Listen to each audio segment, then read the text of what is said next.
Remember when you were a child and you got your first taste of Lara Croft? You accidentally turned on that game system and was exposed to the world of tomb raiding. The reason you played was for a more complicated reason than what other people understood. People thought you were playing because you were a perv baby. You were just looking for the next generation of 3D puzzle platforming and you finally got it. Sure, you got a nice set of pixelated boobs and a polygonal butt to stare at, but it was just a compliment to the expansive 3D space of boobies, booties, and booby traps. The problem was, Lara Croft was never supposed to be a sex figure at all. Everyone got that wrong. Well, you have my total attention now.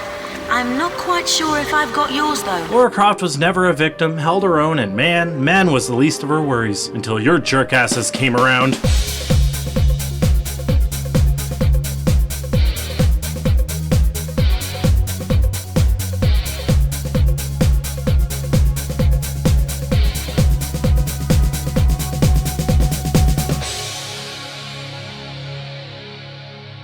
Lara Croft was created by Toby Gard as a tough female heroine, and I love good strong heroine, and not a sex figure. But when everyone started painting her as a sex figure, he got frustrated and left the company, later to work as a consultant on the series. Let's face it though, the idea of Lara is hot. She's a strong, physically fit, and attractive explorer who wouldn't let herself get pushed around. Women idealized her, even envied her, while men fantasized the existence of a secret nude code. As time went on, Lara made several physical changes, but was always the same personality.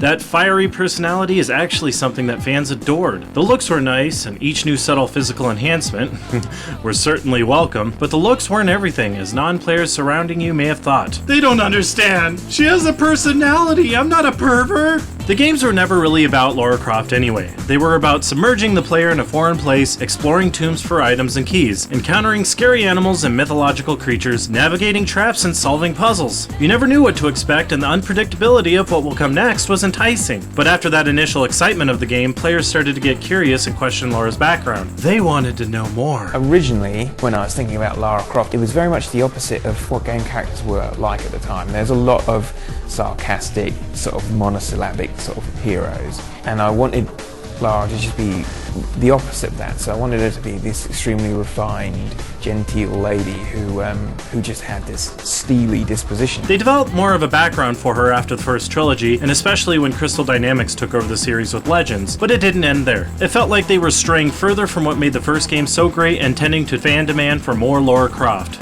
This new Tomb Raider feels like a result of that. Sam, this is serious. Oh, sweetie, I know. I'm just trying to lighten the mood here. The new Tomb Raider goes overboard on the violence to make you feel empathy and compassion for her through hardship. Most products of the entertainment medium subtly and realistically do this, sometimes empowering the audience and gaining their respect for a character through a difficult experience, the edge, the color purple, etc. But the writers are trying way too hard and pulling out the same kind of tricks over and over again throughout the entire game. She takes quite a beating throughout the game that parallels torture porn. In just the first few minutes alone, she is drowned, bound, set on fire, impaled, assaulted, and almost crushed. It's ridiculous just how much she goes through.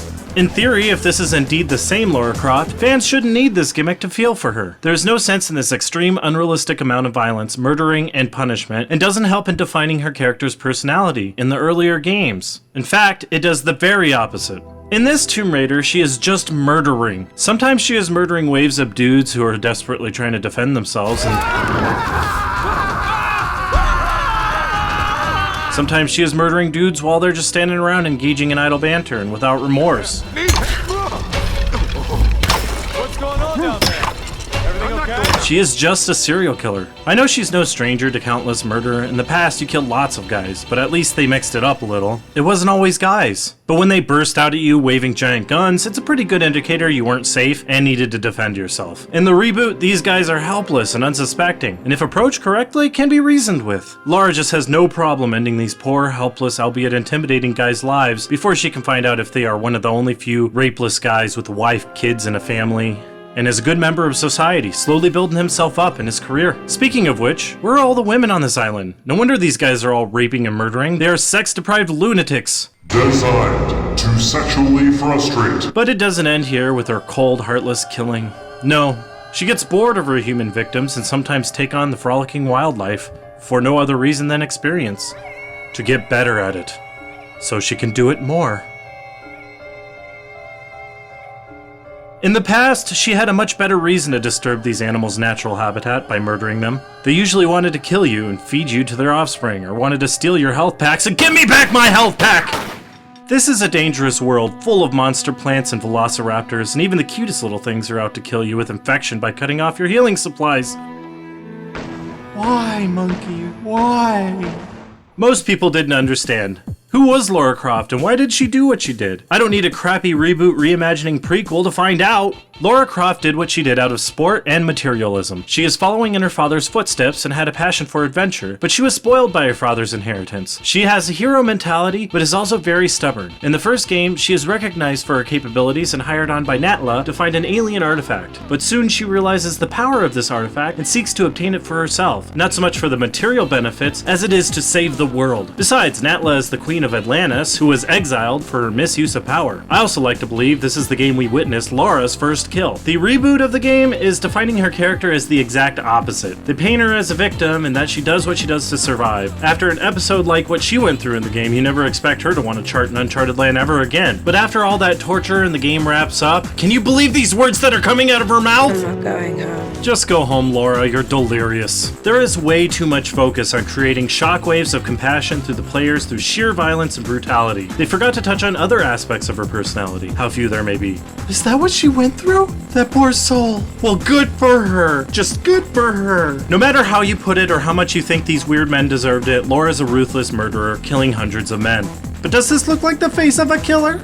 Even Natla's crony, Larson, says, We both know you're not gonna kill me for it. That's just not who you are. And I would have to agree with him. Just the way she reacts to killing Larson makes it seem as if this was her first kill, and she did it to protect hers and many other lives. She feels bad when reflecting back on the few lives that were taken in her hands. Either that, or she is really obsessed with her hands. I'm doubtful of the latter, though. The point in the hard-ass nutshell is that this game is trying to tell an origin story, and it doesn't do anything to define Lara Croft as we knew her character. This game is a reboot, not an origin story, and don't let anyone tell you otherwise! It changes things psychologically. This isn't even the Lara Croft we knew. She's just someone else. She's some Final Fantasy character. Even the Tomb Raider wiki shares my side of it by stating that this Lara is a completely new character also named Lara Croft. This dramatic origin story was sculpted for a new Lara Croft for a new audience to put her back in the spotlight because Uncharted's getting much too much of it, huh? What do you think? But that doesn't end right there. Even the gameplay is the complete opposite of what it used to be. I never looked forward to the day Tomb Raider was gonna go from trial and error explorative gameplay to a streamlined action dump.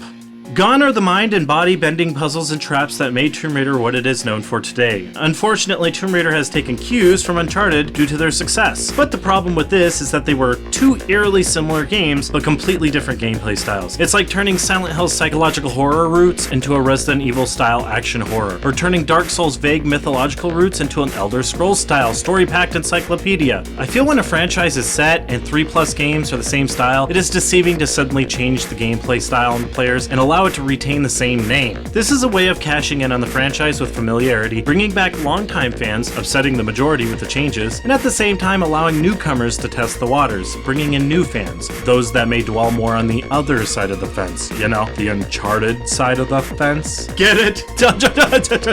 Tomb Raider doesn't even benefit from this gameplay style change, as it doesn't even get close to being as good as Uncharted. Trial and error and death was a crucial part of Tomb Raider's exploration. Now it seems the only trial and error they retained is in the QTE button mashing cinematics. Like Uncharted, Tomb Raider won't let you jump a direction that will cause death. Lara Croft can also take some crazy falls. I've also seen some maneuvers that look impossible to ensure Lara will catch ledges on a bad jump. The health is also regenerating. This is a game boasted to be about a survivor from a boat crash on a deserted island, and I don't feel the message the developers are intending through the gameplay. If Tom Hanks in Castaway had this luxury, then we wouldn't have had a movie. We wouldn't have had Wilson! The developers went all out in the story trying to make you feel like Lara Croft is a survivor. No, a hero. But if in the gameplay I don't feel it, and in the story I'm halfway feeling it, then I'm sorry, I'm just not feeling it. The real deal is no one likes dying in video games. I agree, it's frustrating, and trial and error gameplay is not typically accepted because of that. Some of the best games, in my opinion, are these trial and error games, and due to the changing market, they are getting fewer and far between. I have a really bad feeling about this.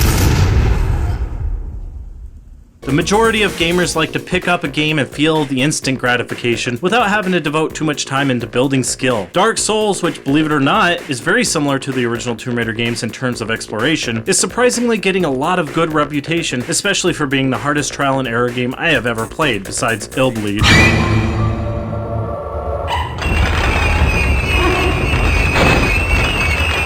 While other really good games like Stuntman Ignition failed because of the gameplay style. With the gameplay change, I was willing to turn a blind eye if there were more survival elements in the game. With the hunting and gathering system, I was really excited to see yet another Metal Gear Solid Snake Eater food and medicine system, as this hasn't been done, or done at least very well, since that game released over 10 years ago. I wasn't at all expecting an action shooter game that just so happens to contain hunting and gathering aspects. I'm not gonna shoot that deer just for a plaque. I want to take home some venison. I want to make some jerky. While there are some people who love hunting for the plaque or achievements or trophies, I am not one of them. What good is a plaque when you're out there stranded trying to survive? I want some meat to feel rest assured that in a wilderness full of sex-starved predators, I won't at least food starve. It feels that anything included in this game that isn't action or shooting is tacked on and could have been done differently or not at all, such as the leveling or perk system. The leveling system isn't even necessary in this game. Without any real survival mechanics, why would there be? Sure, you could perk up to make killing easier, or you can just challenge yourself and not, and still get through the game just fine. Sometimes simpler is better, and in this case, if the mechanic was removed,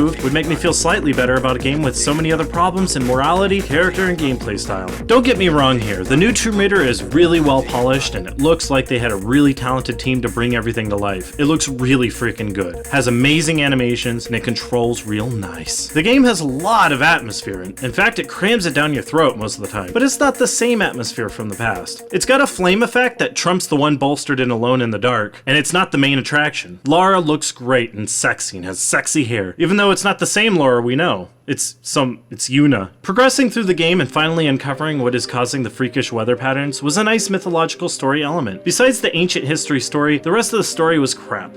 And we all knew what was gonna happen to this weasel. Or this guy who sacrifices himself for the group.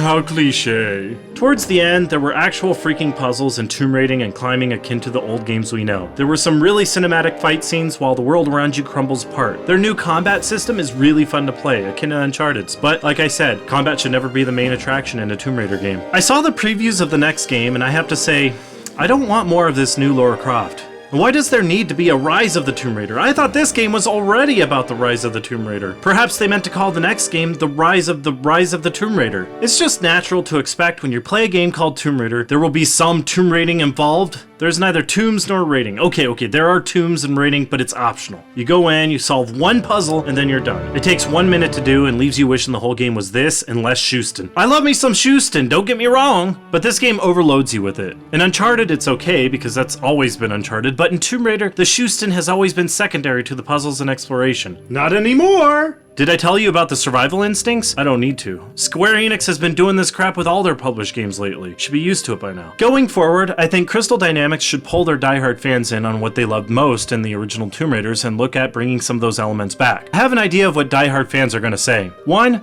they'll say they miss exploration of trap-filled tombs. 2, they'll say they miss isolation and intense enemy encounters. 3, they'll say they miss the puzzles, especially puzzles requiring climbing. 4, they'll say they miss mythology and fighting mythological creatures. 5, they'll say they miss being able to explore Lara's mansion. 6, they'll ask why there isn't a Lara Croft nude code yet. I'll answer that question. Guys, you have a computer. There are mods. Stop wasting questions like these on the developers and let them build a game faithful to the series, thus making the fans proud. That game probably won't be the Rise of the Tomb Raider. It's Xbox exclusive anyway, and I'm not gonna buy that. Just wait until the game afterwards. Then they'll finally decide to make a game about puzzles and exploration and not Houston people.